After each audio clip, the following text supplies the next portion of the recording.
Assalamualaikum warahmatullahi wabarakatuh. Perkenalkan, saya Anissa Ramadhani Jeva dengan NIM C0D023048 dari Prodi Perpajakan kelas G dengan mata kuliah pemotongan dan pemungutan pajak penghasilan, dan dosen pengampu Bapak Dr. Wirmi Eka Putra SEMSI dan Ibu Sela Aprilia Murnidayanti.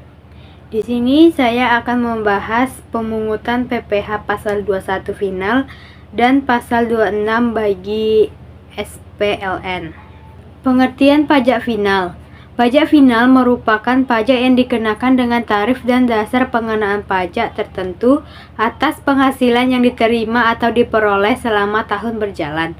Pajak penghasilan final yang dipotong pihak lain maupun yang disetor sendiri bukan merupakan pembayaran di muka atas PPh terhutang, melainkan merupakan pelunasan PPh terhutang atas penghasilan tersebut, sehingga wajib pajak dianggap telah melakukan pelunasan terhadap kewajiban pajaknya. Penghasilan yang dikenakan pajak penghasilan final tidak akan dihitung lagi di SPT tahunan untuk dikenakan tarif umum bersama dengan penghasilan lainnya. PPh yang sudah dipotong atau dibayar tersebut juga bukan merupakan kredit pajak di ESPT masa. Tarif PPh pasal 21 dan 26 bagi SPLN. Yang pertama, tarif PPh final deposito dalam mata uang US dollar. Atas bunga dari deposito dalam mata uang dolar Amerika Serikat atau AS yang dananya bersumber dari devisa hasil ekspor dan ditempatkan di dalam negeri pada bank yang didirikan atau bertempat kedudukan di Indonesia atau cabang bank luar negeri di Indonesia dikenai pajak penghasilan final dengan tarif deposito jangka waktu 1 bulan sama dengan 10% dari jumlah bruto. Yang kedua, deposito jangka waktu 3 bulan sama dengan 7,5% dari jumlah bruto. Yang ketiga, deposito jangka waktu 6 bulan sama dengan 2,5% dari jumlah bruto. Yang terakhir, deposito jangka waktu lebih dari 6 bulan sama dengan 0%. Lalu selanjutnya ada tarif PPh final deposito dalam mata uang rupiah. Atas bunga dari deposito mata uang rupiah yang dananya bersumber dari devisa hasil ekspor dan ditempatkan di dalam negeri pada bank yang didirikan atau bertempat kedudukan di Indonesia atau cabang bank luar negeri di Indonesia, dikenai pajak penghasilan final dengan tarif 1.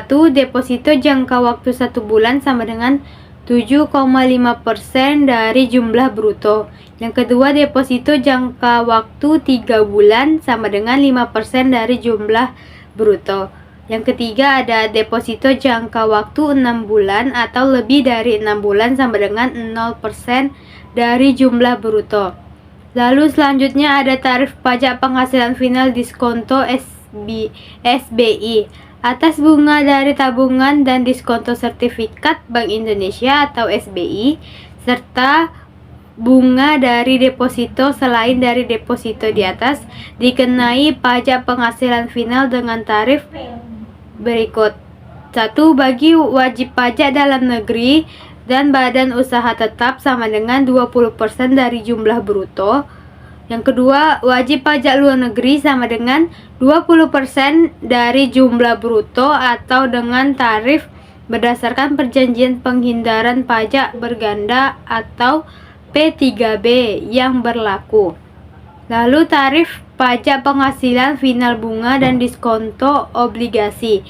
Obligasi adalah surat utang negara atau SUN yang berjangka waktu lebih dari 12 bulan yang merupakan imbalan diterima dan atau diperoleh pemegang obligasi dalam bentuk bunga atau diskonto atas penghasilan yang diterima dan diperoleh wajib pajak berupa bunga obligasi dikenai pajak penghasilan final yang tarifnya dibedakan berdasarkan Satu, wajib pajak dalam negeri dan badan usaha tetap.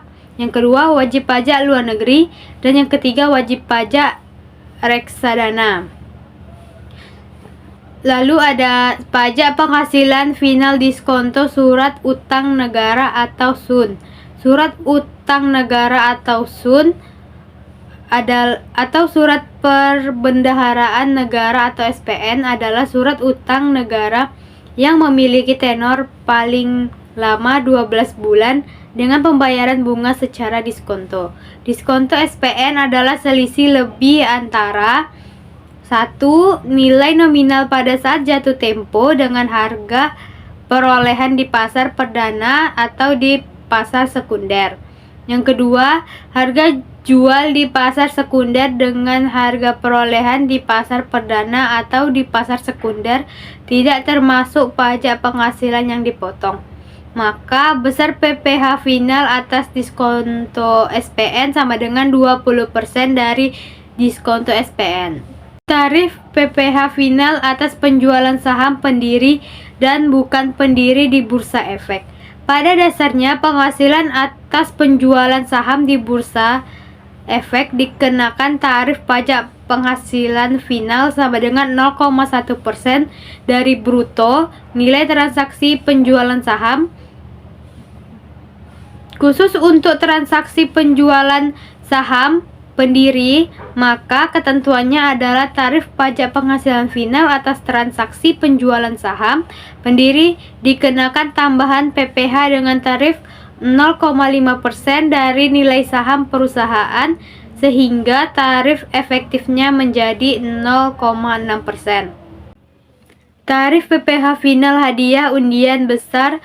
Tarif pajak penghasilan final atas hadiah atau undian adalah 25%. Pajak penghasilan atas hadiah atau undian ini wajib dipotong oleh penyelenggara undian atau pemberi hadiah. Berikutnya ada tarif PPh final bunga simpanan anggota koperasi.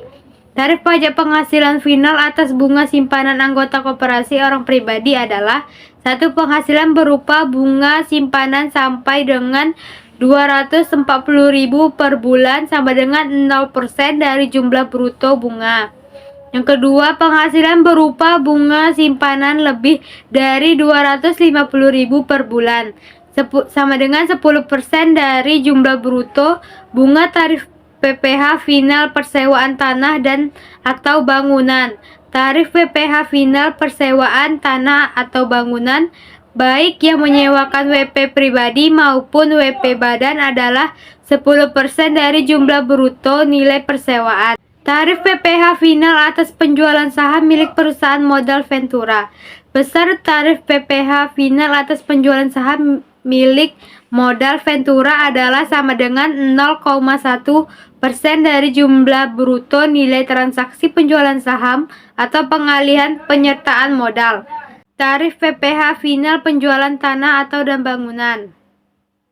Tarif pajak penghasilan final penjualan atau pengalihan hak atas tanah atau bangunan melalui pasal 2 ayat 1 Peraturan Pemerintah atau PP nomor 34 tahun 2016.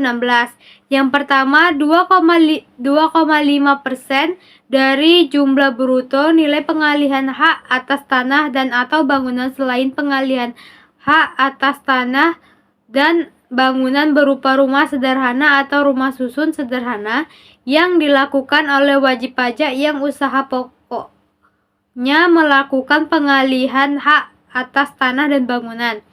Yang kedua, 1% dari jumlah bruto nilai pengalihan hak atas tanah dan bangunan berupa rumah sederhana dan rumah susun sederhana yang dilakukan oleh wajib pajak yang usaha pokoknya melakukan hak atas tanah dan bangunan. Yang ketiga, 0% atas pengalihan hak dan tanah atau bangunan kepada pemerintah, badan usaha milik negara yang mendapat penugasan khusus dari pemerintah atau badan usaha milik daerah yang mendapat penugasan khusus dari kepala daerah. Lalu ada besaran tarif pasal 17 Undang-Undang Pajak Penghasilan. Penghasilan tahunan di bawah 60 juta tarifnya 5%, Penghasilan tahunan 60 sampai 250 juta tarifnya 15%. Penghasilan tahunan di 250 sampai 500 juta tarifnya 25%. Penghasilan tahunan di 500 juta sampai 5 miliar tarifnya 30%. Dan penghasilan tahunan 5 miliar ke atas tarifnya 35%. Tarif yang dikenakan adalah 20% untuk setiap jenis penghasilan yang dikenakan PPh pasal 26 atau sesuai dengan persetujuan penghindaran pajak berganda atau P3B antar negara atau tax treaty. Tarif 20% dikenakan dari dasar pengenaan pajak dengan ketentuan sebagai berikut. 1. Tarif 20% dari penghasilan bruto. 2. Tarif 20% dari penghasilan neto. 3. Tarif 20% dari penghasilan kena pajak setelah dikurangi pajak penghasilan.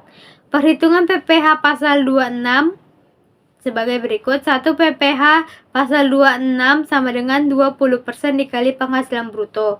2. Perhitungan tersebut diterapkan untuk penghasilan yang bersumber dari modal dalam bentuk dividen. 3. Bunga termasuk premium, diskonto, premi swap, dan imbalan karena jaminan pengembalian utang. 4. Royalti sewa dan penghasilan lain sehubung dengan penggunaan harta. Yang kelima ada imbalan sehubungan dengan jasa, pekerjaan, dan kegiatan. Yang keenam ada hadiah dan penghargaan. Yang ketujuh ada pensiunan dan pembayaran berkala lainnya. Yang kedelapan ada sesuai peraturan pemerintahan nomor 1 tahun 2007 pengenaan pajak penghasilan atas dividen yang dibayarkan kepada subjek pajak luar negeri sebesar 10% atau tarif yang lebih. 2. PPh pasal 26 sama dengan 20% dikali neto. Penghasilan neto sama dengan perkiraan penghasilan neto dikali penghasilan bruto. Penghitungan tersebut diterapkan untuk 1. Penghasilan dari penjualan harta di Indonesia. 2. Premi asuransi dan reasuransi yang dibayarkan kepada perusahaan asuransi di luar negeri. Ketiga, PPh pasal 26 sama dengan 20% dikali dalam kurung penghasilan kena pajak dikurang PPh terutang. Perhitungan tersebut diterapkan pada bentuk usaha tetap di Indonesia yang penghasilan atau bagian labanya tidak ditanamkan kembali di Indonesia. Jika penghasilan setelah dikurangi pajak tersebut ditanam kembali di Indonesia, atas penghasilan tersebut tidak dipotong PPh pasal 26. Tarif penghasilan kena pajak setelah dikurangi PPh terhutang. Penghasilan kena pajak setelah dikurangi PPh terhutang dari suatu badan usaha tetap di Indonesia dikenakan pajak sebesar 20% atau sesuai tarif P3B, kecuali seluruh penghasilan tersebut ditanamkan kembali di Indonesia dalam bentuk sebagai berikut. 1. Penyertaan modal pada perusahaan yang baru didirikan dan berkedudukan di Indonesia sebagai pendiri atau peserta pendiri. 2. Penyertaan modal pada perusahaan yang sudah didirikan dan berkedudukan di Indonesia sebagai pemegang saham. Yang ketiga ada pembelian aktiva tetap yang digunakan oleh badan usaha tetap untuk menjalankan usaha tersebut atau melakukan kegiatan badan usaha tetap di Indonesia. Yang terakhir, investasi berupa aktiva tidak berwujud oleh badan usaha tetap untuk menjalankan usaha badan usaha tetap atau melakukan kegiatan badan usaha tetap di Indonesia. Berikut adalah contoh soalnya. PTA memiliki penghasilan kena pajak badan usaha tetap di Indonesia pada tahun 2020 sebesar 20 miliar. Pajak penghasilan yang harus dibayarkan PTA sebesar 25% dikali 20 miliar sama dengan 5 miliar. Sehingga penghasilan badan usaha tetap PTA setelah kena pajak menjadi sebesar 20 miliar dikurang 5 miliar sama dengan 15 miliar. Maka PPh 26 yang dikenakan pada PTA adalah PPh 26 yang terutang sama dengan 15 miliar dikali 20%. Dapatlah hasilnya 3 miliar. Jika penghasilan setelah pajak sebesar 15 miliar ini ditanamkan kembali di Indonesia, maka penghasilan tersebut tidak dipotong pajak. Itulah pemaparan materi dari saya, kurang dan lebihnya saya mohon maaf. Saya akhiri, wassalamualaikum warahmatullahi wabarakatuh.